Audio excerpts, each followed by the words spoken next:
Hello and welcome to all of you. कैसे हो सब लोग। तो चलिए हम डायरेक्ट काम की बात करते हैं। हम क्षेत्रमिति की क्वेश्चंस कर रहे थे। ओके, तो यहाँ पर सबसे पहले क्वेश्चन नंबर 1। क्वेश्चन क्या है कि ये वाला पार्ट है ट्राइंगल का, ठीक है। यहाँ पर ये एंगल एक्स डिग्री दे रखा है और इसका जो एरिया है वो जो ट्राइंगल का एरिया है उसका 5/18 है। ओके, एरिया ऑफ ट्राइंगल, मैंने इसको ट्राइंगल के एरिया को ऐसे लिख दिया, ठीक है। तो आपको ये वाला एंगल बताना है। तो देखो, इसको हम बोलते हैं तिर्यकखंड और इसके क्षेत्रफल का फॉर्मूला क्या होता है? पाई आर स्क्वायर थीटा बटा 360 degree. Pi are square theta बटा 360 डिग्री। ओके, इसको मैं पाई आर स्क्वायर को एरिया ऑफ ट्राइंगल में बोल सकता हूं। सो यहां पर ये इतना दे रखा है हमको कि ये 5/18 गुना एरिया ऑफ ट्राइंगल है। तो इसको मैं इसके इक्वेट कर देता हूं। यहां से क्या आ जाएगा? Area of triangle into theta upon 360 degree और बराबर कितना दे रखा है?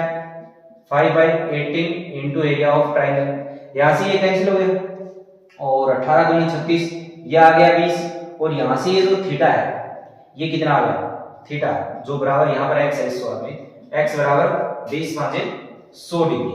ओके, सो यही आंसर है, सिंपल। इसका अगर आपको तिर्यकखंड का एरिया आता है तो उसका फॉर्मूला लगा दिया, पाई आर स्क्वायर थीटा बटे 360 और ये इतना दे रखा है कि ये ट्राइंगल के एरिया का 5/18 है। ओके, सो ये क्वेश्चन नंबर 1 हो गया। Now next question number 2।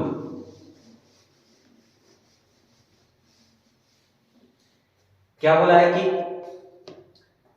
एक वृत्त है जिसकी परिधि है वो 22 सेमी है, यानी परिधि को हम लिख देते हैं 2 पाई आर। इसकी वैल्यू कितनी है? 22 सेमी। फाइंड क्या करना है? इसके चतुर्थांश का एरिया, यानी चतुर्थांश क्या होता है? वृत्त का चौथा भाग, ठीक है, ये वाला पार्ट। तो ये वृत्त के एरिया में 4 का भाग दे देंगे, यानी pi are square theta, sorry theta नहीं था, वृत्त का एरिया क्या होता है? Pi are square upon 4। ये हमें फाइंड करना है, अपॉन 4। और ये वाली चीज गिवन है। सो यहां से देखिए, मैं पाई को क्या लिख देता हूं? 22/7, ये लिख दिया 22/7। ये कैंसिल हो गए और यहां से r की वैल्यू कितनी आ गई? 7/2, ठीक है। r 7/2 यहां पर रखो, पाई आर स्क्वायर लिखो भाई, क्या कर रहे हो यार इनमें, है ना। हाँ, तो देखिए यहां पर 22/7 आ गया and r square 7/2 into 7/2, so upon में 4। यहां से ये इससे कैंसिल हो गया और 2 ये 11 आ जाएगा, तो ऊपर आ गया 11 7 77 और नीचे 4 दूनी 8, ये 2 नीचे आएगा, इतना आता है ना।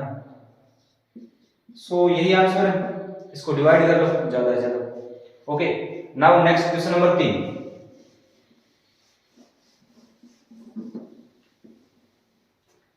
देखिए क्वेश्चन क्या है? आयत का क्षेत्रफल है वो वृत्त के क्षेत्रफल का 4 गुना है। तो देखो, आयत के क्षेत्रफल को मैं, आयत की लंबाई को x बोल दिया और चौड़ाई को y, तो x इंटू वाई, लंबाई गुना चौड़ाई, ये कितना है? वर्ग के क्षेत्रफल का 4 गुना। तो 4 गुना वर्ग का क्षेत्रफल और वर्ग की भुजा को हमने a बोल दिया, तो ये आ गया a स्क्वायर। समझा रहा है? डायरेक्ट लिख दिया, x y बराबर 4 a स्क्वायर। अब नेक्स्ट क्या लिखा है? आयत की लंबाई है वो 90 सेमी है और चौड़ाई वर्ग की भुजा की 2/3 है। देखो आयत की लंबाई कितनी है? 90 सेमी, तो इसको तो 90 लिखा और चौड़ाई है वो वर्ग की भुजा की 2/3 है, तो इसको क्या लिख देंगे? 2/3, यानी चौड़ाई y बराबर वर्ग की भुजा, ये a है, इसका 2/3 गुना है। सो ऐसे आएगा, इसको यहां पुट कर दिया। ओके, बराबर 4 a स्क्वायर। अब इसे सोल्व कर लेते हैं, तो 2/3 गुना है। हाँ, यहां से देखिए ये कैंसिल हुआ, 2 आया और इसको वापस से कैंसिल कर दिया 45 और 45 में 3 का भाग दिया तो 15, ठीक है। और यहां से a के से इस a को उड़ा दिया, सो सिंपली a बराबर क्या आ गया? 15 सेमी। और a क्या है? वर्ग की भुजा, और पूछा भी क्या है? वर्ग की भुजा। सो यही आंसर हो गया, जो बोला वो लिख दिया बस, और ज्यादा कुछ है नहीं इसमें, सस्ता ही क्वेश्चन है। ओके, नेक्स्ट क्वेश्चन नंबर 4 में क्या? यदि एक वृत्ताकार लोहे की शीट की परिधि 8 पाई से 16 पाई कर दी जाए, यानी परिधि को बढ़ा दिया, परिधि है वो 8 पाई से कितनी कर दी? भाई साहब 8 पाई लिखो, नींद से उठो यार, 16 पाई है। इसका क्या मतलब है, देखो सीधा समझ में आए तो ऐसे समझो, परिधि W है, इसका मतलब सिंपली त्रिज्या दुगनी हुई है, समझा रहा है, और त्रिज्या दुगनी हुई है। अब और वृत्त का जो क्षेत्रफल होता है वो क्या होता है आर स्क्वायर, तो क्षेत्रफल क्या हो जाएगा 2 का स्क्वायर यानी 4 गुना। अगर डायरेक्ट समझा गया तो आपका काम खत्म हो गया, सब्सक्राइब करो और भाग जाओ। ओके, अगर नहीं समझाया तो मैं सवाल को एक्सप्लेन करता हूं कैसे। देखो पहले मैं मान लेता हूं कि परिधि है वो 2 पाई r1 है, ये कितनी है 8 पाई, तो यहां से देखो r1 बराबर कितना आ गया 4। ओके, दूसरी बार इसे r2 बोल दिया, तो ये बन गया 2 पाई, r2 बराबर 16 पाई, एंड यहां से r2 इज 8। तो यही हमने बोला था कि त्रिज्या एक प्रकार से डबल हो गई। अब देखो एरिया में क्या फर्क पड़ेगा, पहले दिन निकाल लो, पाई r1 स्क्वायर, सो ये आया पाई इंटू 4 का स्क्वायर 16, ठीक है, तो 16 पाई, और दोबारा एरिया कितना आएगा पाई r2 स्क्वायर, तो पाई है, एंड इंटू r2 8 8 64, तो ये आया 64 पाई। तो ये इसका कितना गुना है 4 गुना। ओके, अब 4 गुना का मतलब अगर सवाल में ऐसे पूछ ले कि कितने प्रतिशत वृद्धि हुई है तो आंसर क्या होगा, तो देखो पहले अगर 100 है अब 4 गुना हो गया यानी 400 हो गया, ठीक है, इसका मतलब कितने प्रतिशत की वृद्धि हुई है तो 300% की,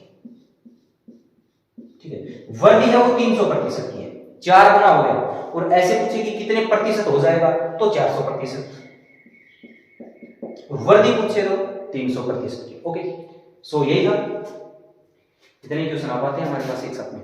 ओके, एंड ये वाला अगर जिनको पहले समझ नहीं आया था अब समझ आ गया, वो एक बार दोबारा देख लो कि एक्चुअल में परिधि W है, इस बात का मतलब क्या है त्रिज्या W है, तो एरिया है वो उसका स्क्वायर होता है त्रिज्या का, तो एक प्रकार से डबल का 2 का स्क्वायर कर दो तो एरिया है वो 4 गुना हो जाएगा। ऐसे त्रिज्या अगर 5 गुना हो जाती तो एरिया कितना होगा 25 गुना। ओके, सो आई होप कि ये समझाया होगा आपको, तो प्लीज समझाया तो वीडियो को लाइक कीजिए, शेयर कीजिए एंड चैनल को सब्सक्राइब कीजिए। Okay, thank you.